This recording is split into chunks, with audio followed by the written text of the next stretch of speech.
Hello friends, about 70% of the friends who watch my videos are not subscribed, and I would be very happy if you did. Also, don't forget to press the like button and leave your comments. Your interaction makes the content reach everyone and contributes to the growth of the channel. Thank you all. From which country or city do you follow the channel? I don't believe in witches, I don't believe in curses. And I definitely didn't believe those creepy internet stories about Salem the town, once at the heart of America's darkest witch trials. I came here for a temporary job, cataloging old records in a dusty library at the center of town. Something quiet, a short stay, a place people don't stick around for long. But from the very first night, I knew something was wrong. It wasn't just the way the townspeople looked at me like I didn't belong. It was the invisible weight in the air, the feeling logic couldn't explain, the scent of cold ash that drifted through the halls, the whispers, soft breathy, rising from the wooden floorboards, and eyes, watching me, always watching, even when I was alone. Then the dreams began. A girl in an old black dress standing in the woods holding a crimson book. She called my name, whispered it like wind slipping through a crack in a door. I told myself it was just my imagination, that this place was nothing more than an old town with a tragic past. Until I found the forbidden journal, and my name was already written in its pages, from the 17th century. I received the email at exactly 3:13 a.m. from an untraceable address with no signature, just a single line. We need someone who knows how to stay quiet. The Salem Library is ready to pay. I thought it was spam, until a phone call came at dawn. The voice of an elderly woman, low, raspy, spoke as if whispering through fog. You've been chosen. The day I arrived in Salem, a fine mist blanketed the town like a never-ending autumn. Gray skies, streets littered with dead leaves, and the wind carried a strange stillness. As I drove into town, my GPS glitched and suddenly displayed the year 1692. I stopped at a gas station to ask for directions. The clerk stared at me a little too long before finally saying, "You're new, huh? Be careful when the bell rings at night." He said nothing more. I rented a room in an old boarding house. The landlady was silent and wore a black shawl over her head. The room was small, dusty, with a tall mirror cracked in the upper corner. That night, I dreamt of a face in the mirror. Not mine, a young girl with pale eyes and cold breath whispering, "You're already too late." I woke at exactly 3:13 a.m. The mirror was no longer cracked. The Salem Library stood in the town center, a tall stone building with pointed roofs and heavy oak doors. I was greeted by an old man named Ellis. He smiled but never blinked. 3 floors here, he said. You'll work only upstairs. Never open the basement door, even if you hear knocking. I laughed, thinking it was a joke, but his tone didn't change. I'm serious. Some knocks are not meant to be answered. In the library hallway, there was an old crooked painting, a scene from a witch trial. As I passed, I could feel one of the painted figures staring at me. I looked closely. One man in the crowd was dressed exactly like me. I walked faster. But the sound of footsteps behind me, steady, slow, never stopped, though the hall was completely empty. At a small diner, I tried to ask locals about the town's history. They grew silent, eyes lowered. Some walked away. Only one little girl, maybe 8, came near, handed me a folded note and whispered, "They don't sleep during blood moon nights, and you shouldn't either." I opened the note. It was a hand-drawn map, and it marked one place, the Forbidden Cemetery. I thought I was just here to organize books, but Salem feels like a place that doesn't want to let go of its secrets, and somehow I fear I'm becoming a part of them. On my 3rd night in Salem, I was woken again at exactly 3:13 a.m., same as the night I arrived. This time, the ticking of the clock on the wall grew louder, until it sounded like pounding. I sat up and stared at it. The second hand began to move backward, and then tick, tick, tick. A cold whisper from somewhere near the mirror. It's starting again. I didn't sleep the rest of the night. While sorting a row of old records in the back section of the library, I noticed a book lying flat across the floor. It was a red, leather-bound journal, dusty and cracked. The call number was not in the system, and no librarian remembered seeing it before. The title was etched faintly on the cover, The trial of the blood moon testimony of Abigail H. Inside were handwritten pages in two different handwritings. One was elegant, slanted like a young girl's. The other, jagged, angry, almost clawed into the paper. On the last page, someone had scrawled in crimson ink, "The blood remembers." One evening, as I stayed late to finish cataloging, I heard footsteps in the floor below. I remembered Ellis's warning, never go to the basement. But the sounds were unmistakable, slow dragging steps, and humming, a lullaby. I crouched near the floor vent and listened. From beneath, a girl's voice began to whisper, "They buried us too shallow. We hear you when you breathe." I ran out into the cold night, but even outside the humming followed me. In the trees, in the wind. The next morning I washed my face in the sink of my small room. When I looked up at the mirror, my reflection didn't follow. It stared straight ahead, expressionless, even as I leaned in closer. Then it tilted its head slowly and mouthed words I couldn't hear. A knock came at the door and I jumped. When I looked back, the reflection was normal again. But I couldn't shake the feeling that whatever I saw wasn't me. On the 5th day, I wandered into the town square just before dusk. That's when I saw them. Nearly a dozen townsfolk, standing still, facing different directions, but their heads slowly turned as I walked by. Blank expressions, glassy eyes, not a word spoken.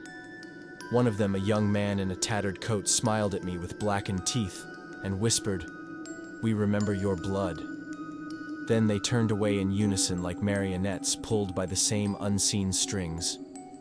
There's an old mural on the side of the library depicting the burning of Salem's last accused witch. I passed it every morning on the way in. But on the 6th morning, it had changed. The crowd watching the burning had grown. There were now dozens of faces, and one of them was mine. Same jacket, same tired expression. I asked Ellis about it, but he just said, "Some towns paint themselves." I came to Salem for a quiet job, but with every night that passed, the town was showing me things, memories it never forgot. Pages that were never supposed to be turned, names that were never supposed to be spoken, and somehow I was becoming part of the story. A story that was waking up again. 3 days after I first saw the red journal, I tried to report it to Ellis, the old librarian. But when I returned to where I left it, it was gone. Later that night, back in my room, I found it on my pillow. No dust, no cobwebs. Like it had always belonged there. Inside the cover, a new sentence had appeared. "You opened it, now you must finish it." The entries were dated from the winter of 1692, signed by a girl named Abigail Hawthorne, barely 16. She described strange dreams, whispers from the forest, and a ritual that broke the night apart. I touched one page, and my finger came back wet. Not ink. It was something thicker, dark red. The text slowly changed under my touch, forming new words. They tried to silence me, but the curse listens. Late one evening, as I read alone in the library's upper floor, I began to hear breathing. Soft, right beside my ear, but no one was there. I looked down and saw something new, tiny script appearing in the margins of the journal as I read. "You're reading too fast. Slow down. You always skip the good parts." My name was never in the book before, but now, in the center of a blank page, it read, "My name. You are the one who betrayed me."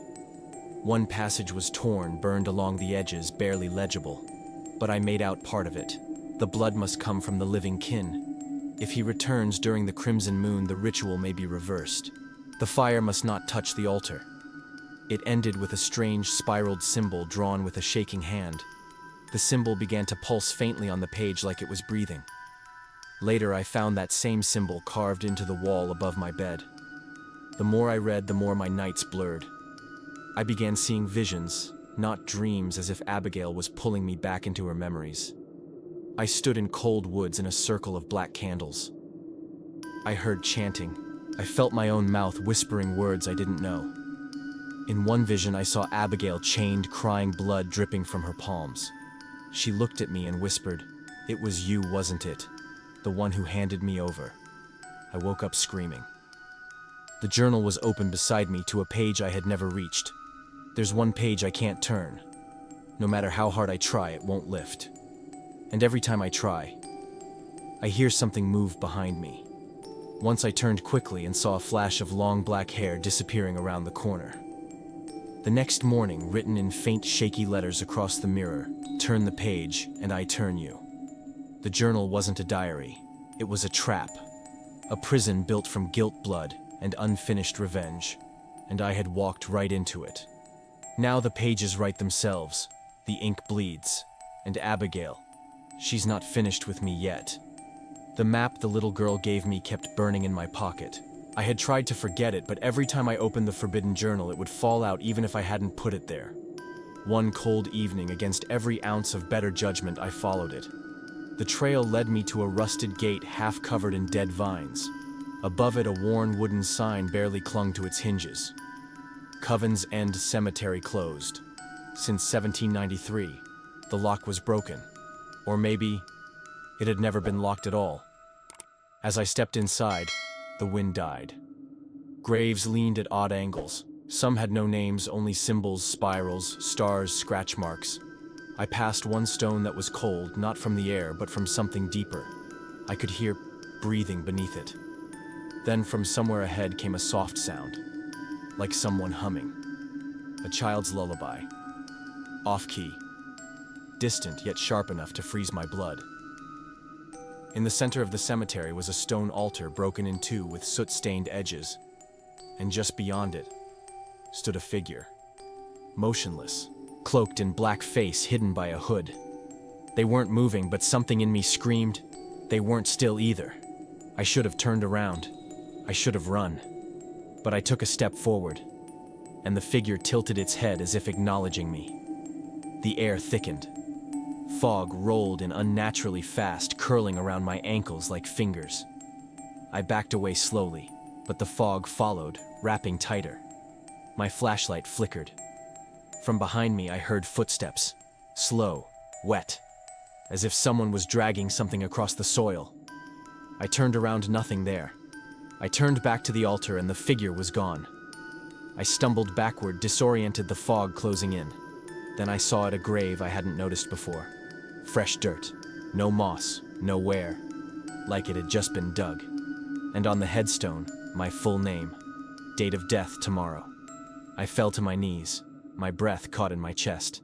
And then I heard it again, the whisper from the journal. Return what was taken, or sleep beneath. I ran. I don't remember how long. The gates, the stones, the whispering trees, they blurred. But as I passed the edge of the cemetery, something caught my eye. The black figure now on the other side of the gate, standing exactly where I had just been. No longer watching. Pointing. Right at me. I left the cemetery that night, but something left with me. Every mirror I pass shows a shadow standing behind me. The grave with my name. I dream of it nightly. And sometimes I still hear that lullaby even when I'm awake. It started around 11 p.m. The moon, once pale white, began to darken, glowing with a slow, pulsing crimson light. The town went strangely quiet. No wind, no night sounds, just silence. Even the crickets stopped. When I stepped outside, I saw dozens of porch lights flickering off one by one as if the town was holding its breath. That's when I noticed no one else was in their homes. Not a single window showed movement. The streets were empty, but the air felt full of eyes. From the old church in the center of Salem, the bell tower rang once, twice, 13 times. Each chime was deeper than the last, echoing through my bones. I hid behind a statue near the square and watched as the townsfolk emerged, all dressed in black. Some carried candles, others carried bones. Animal, human, I couldn't tell. They moved without speaking, like they had done this 100 times before. Like they were repeating a memory etched into the town's blood. At the center of the square, a circle had been drawn in ash. They stood around it, heads bowed, and began chanting low and ancient. I couldn't understand the words, but they hurt to hear, like they were being spoken through my teeth. My ears rang. My nose bled. And then, she appeared. From the mist behind the bell tower, a girl walked forward. No older than 16, in a tattered black dress, barefoot eyes like twin storms. It was Abigail. She did not blink. She did not look at anyone but me. The townsfolk stepped aside for her, bowing their heads. She stood in the center of the ash circle, raised the red journal, and pointed at the bell tower, as if she was saying, "You saw. Now you must remember." Suddenly the square shifted. I blinked and the modern town was gone. The buildings crumbled into timber and dirt. The people were now dressed in 17th century rags. I was no longer hidden. They saw me, and they recognized me. Someone screamed, "He is the blood heir." The crowd turned on me, hatred in their eyes, but also fear. Abigail raised her hand and they froze. She whispered, "Finish what was never finished." A stone altar appeared in the center of the circle. On it, a curved blade and the red journal, now bleeding ink onto the stone. Abigail spoke words I couldn't understand, but my hands moved on their own, lifting the blade. And then, two versions of her appeared. One smiled with tears in her eyes. The other, burned, charred, furious mouth sewn shut. One said, "Free us." The other, "Join us." The blade grew heavier in my hand. I don't remember what I chose. Only that when I woke up, I was in the center of the square, covered in ash, barefoot. The townspeople were gone. The blood moon had vanished. But the altar and the red journal were still there. And so was a new page, one I didn't write, that simply said, "The ritual has begun again." I hadn't touched the journal in 2 days. But when I returned to my room, it was open on my bed, turned to a page I had never seen before. Written in new ink, "You are not a visitor. You are the consequence." Below the text was an illustration, a family tree drawn in what looked like blood, with names that spiraled backward through centuries, and mine circled in red. At the top of the tree, Jonathan Hale. A name I didn't recognize, but one the town certainly remembered. Ellis found me the next morning, his eyes heavier than usual. He handed me a sealed envelope without a word. Inside were records, old, fragile, cracked like dried skin. According to these documents, Jonathan Hale was a direct ancestor of mine, a man who stood at the center of the 1692 witch trials. But he wasn't just a witness. He was the one who exposed Abigail Hawthorne, and worse, he stole something from her during the trials, a relic used in forbidden rituals. That theft, combined with his betrayal, was what created the curse. A curse not of death, but of recurrence. The curse wasn't meant to kill. It was meant to return through bloodlines. Each generation, someone related to the betrayer would be pulled back to Salem, drawn in, and once they set foot in the town, the curse began to breathe again. The people of Salem. They weren't ordinary. They were descendants too, caught in the curse, bound to repeat the ritual, unable to die until it was completed properly. And I was the key. I started to notice things I hadn't before. The same people walking the streets every day, never aging, never changing. A girl in a blue dress I'd seen every day at 3:13 p.m., always crossing the same street, always holding the same wilted flower. The shopkeeper who never blinked, not once. They weren't ignoring me. They were waiting for me to realize it. And when I finally did, they all stopped pretending. That night, I heard footsteps in my room, even though I had locked the door. The air turned sharp, cold. The lights dimmed. I turned slowly, and there she was, Abigail, alive, or close enough. Her face was pale, but whole eyes filled with sorrow and fury. She didn't speak at first, just walked toward the journal and flipped it open to the first page. Then she looked at me and whispered, "He stole my voice. You carry his blood. Give it back." I opened my mouth to speak, but I couldn't. My voice was gone. Since that night, I've changed. I hear things now, whispers in the trees, words in languages I've never learned but somehow understand. My dreams are no longer dreams. They're memories. Not mine, his. I see Abigail being dragged through the square. I see Jonathan Hale standing still, unmoved as she's burned. I feel the weight of guilt, but it's not mine. It's inherited. And every time I look into a mirror, I swear I see him behind my eyes. The curse isn't in the town. It's in me. I came to Salem to work. Now I understand I was never meant to leave. The curse doesn't want to kill me. It wants me to finish what he started, and in doing so, become what he was. It started subtly. A twitch in my eye that wasn't mine. A smile that lingered too long in the mirror. One night I leaned in close and saw my reflection blinking, out of sync with me. When I turned to walk away, it kept staring. I covered every mirror in the house. But the next morning they were uncovered, and in one written in fog across the glass was a sentence your body remembers. But your soul is slipping. 3 nights ago I woke up to someone whispering my name. It was my voice, my exact voice, same tone, same pitch. But I was asleep when it spoke. I listened closely and heard it muttering, "He walks well in your skin now. Let him finish." I sat up in bed and felt a second heartbeat faint and echoing in the base of my skull. The blood moon passed. The journal stopped writing. The town looked normal again. People smiled at me in the streets. Ellis offered me coffee like nothing had happened. Even the bell tower was silent. But I could feel it underneath the normalcy. Something had changed. They weren't ignoring me. Now, they were watching me, closely, carefully, like a patient that had just come out of surgery. One afternoon, I found the journal sitting at my doorstep wrapped in black ribbon. I brought it inside, heart racing, and opened it. There was only one new page. No handwriting. Just a drawing, a perfect sketch of me standing in the library. Except in the reflection of the window, behind me, it wasn't me. It was Jonathan Hale, smiling. That night, I had a dream, or maybe a memory, where I stood at Abigail's trial. But this time, I wasn't in the crowd. I was on the stand. The judge looked at me and asked, "Do you condemn the witch?" I opened my mouth to say no. But instead, I heard myself say, "Yes." The crowd cheered. Abigail screamed. And I felt nothing. I woke up with ash on my hands. I packed, drove out of town.